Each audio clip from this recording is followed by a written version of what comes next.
여러분 안녕하십니까? 오늘도 참으로 좋은 하루입니다. 오늘 제가 하고 싶은 말은 페이스북이나 카톡을 하게 되면은 올라오는 좋은 글들이 있습니다. 이 글들을 제가 지어낸 글은 아니고 그러지만은 녹음해가지고 남겨놓고 같이 공유하고 싶습니다. 우리 대한민국은 현재 중공, 베이징 아이들이 경제적인 스승입니다. 지금 현재 중공 아이들이 스승을 모독하고 완전히 페르나적인 행동을 하고 있는데, 거기에 대해 가지고 베이징 공산 정권과 북한이 망할 수밖에 없는 이유라는 글이 올라와 있습니다. 그것을 여러분들에게 읽어드리겠습니다.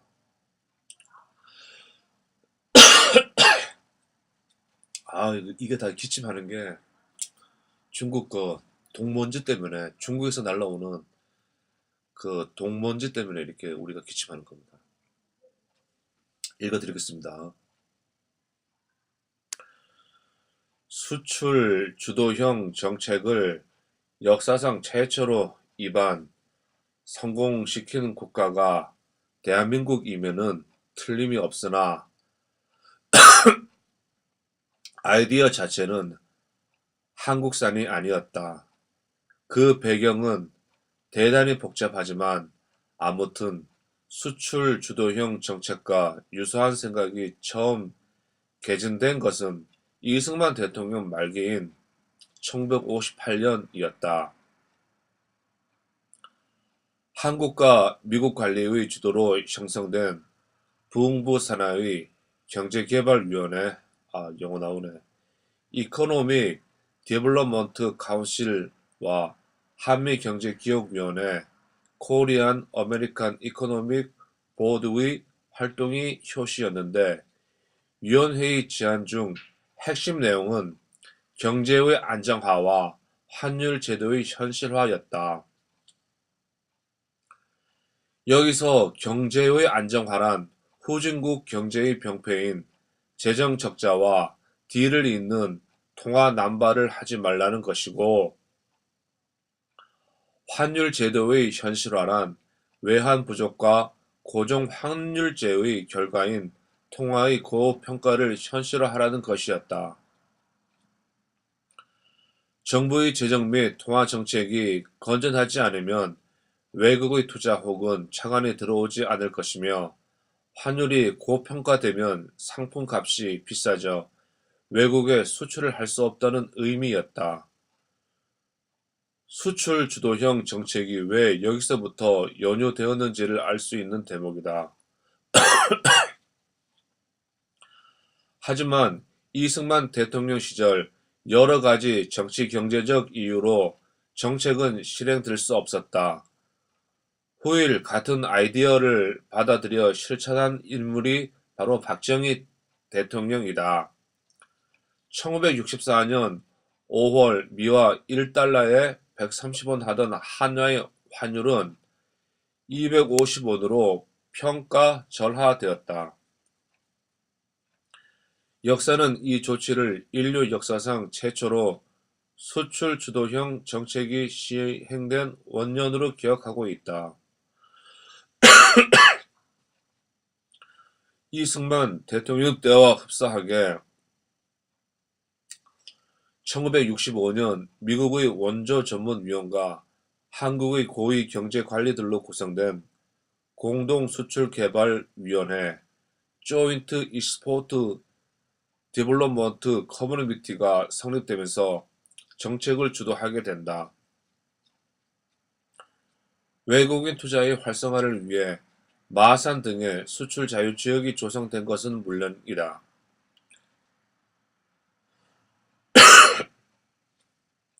여기서 등소평의 조치는 사실상 한국의 모델을 그대로 답습하고 있다는 사실을 알 수 있다.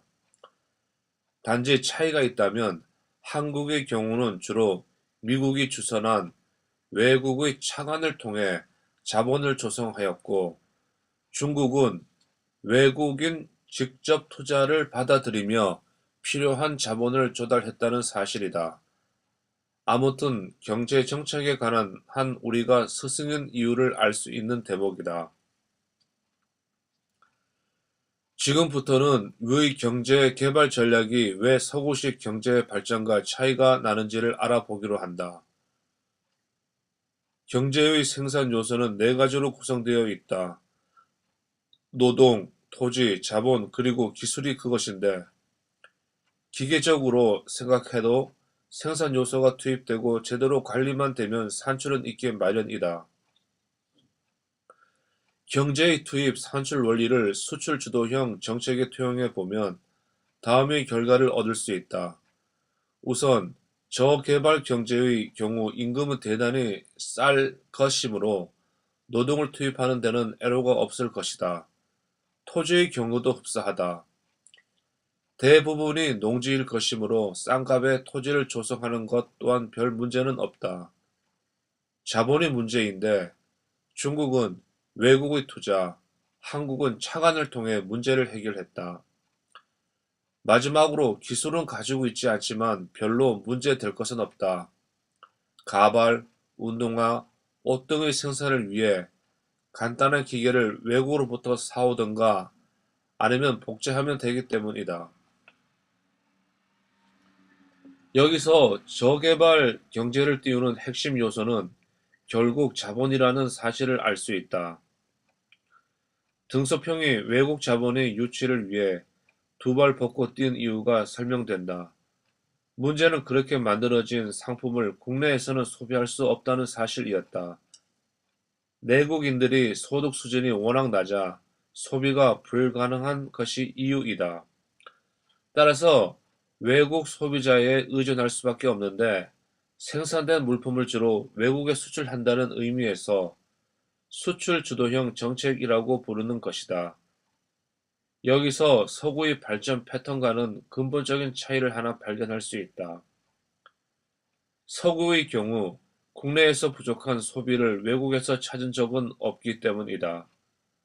그토록 다른 점은 무역에 대한 인식의 차이로 나타난다. 애덤 스미스를 비롯하여 특히 초기의 영국 경제학자들 눈에 비친 무역의 장점은 수입이었다.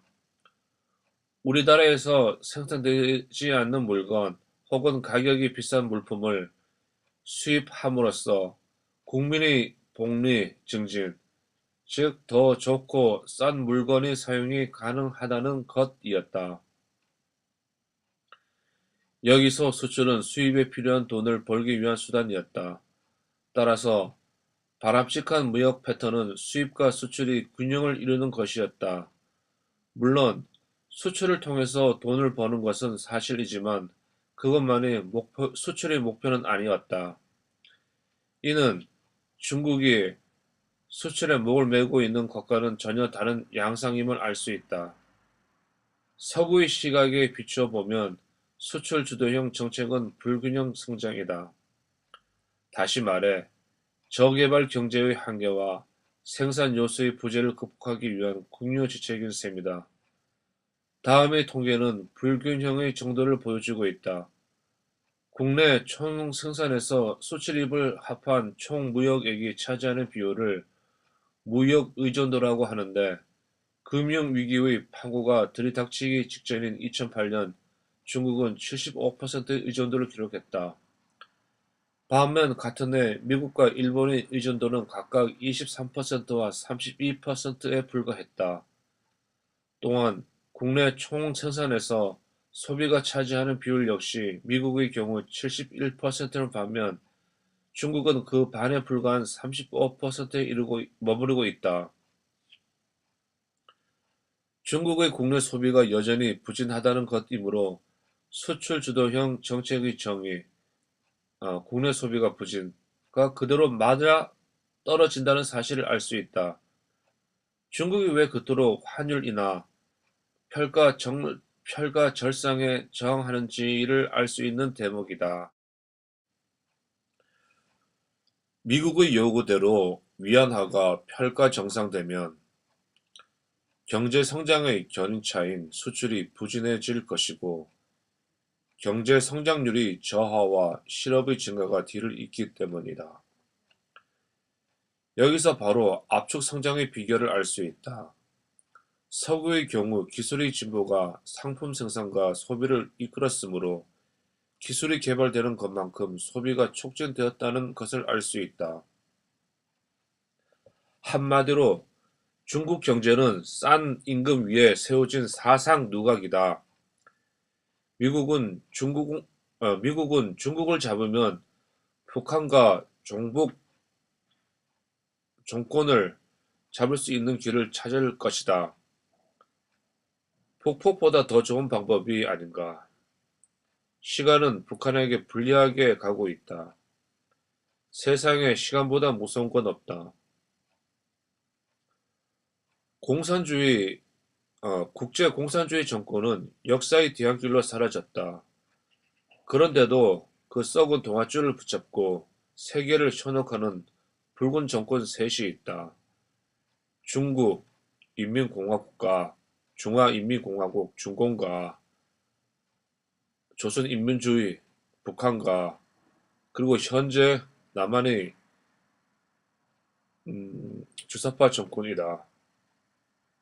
중국은 북한의 명줄을 잡고 있고 중국이 무너지면 북한도 남한의 그 종북 좌파 정권도 무너진다. 소련 공산주의와 치열한 전쟁에서 승리한 미국이 이제 중국과의 전쟁을 선포했다. 형식은 관세이나 결과는 공산 정권 붕괴이다. 승과 패는 이미 결정되어 있다. 이제 우리는 새로운 시대를 대비하기 위하여 새로운 사상 무장을 서둘러야 한다. 이상과 같이 이런 글이 인터넷에 나돌고 있고 누가 지은지도 모릅니다. 그런데 글은 참 좋네요. 근데 저는 그 586 세대이기 때문에 이 글에 대한 좋은 점도 있고 어두운 부분도 있는데 그 좌파 아이들은 이 어두운 부분에 대해 가지고 많이 그 선전선동하고 그럴 거예요. 경제 열매를 누가 다 따먹고 왜 하층국까지 일반 서민들한테까지 내려오지 않았나.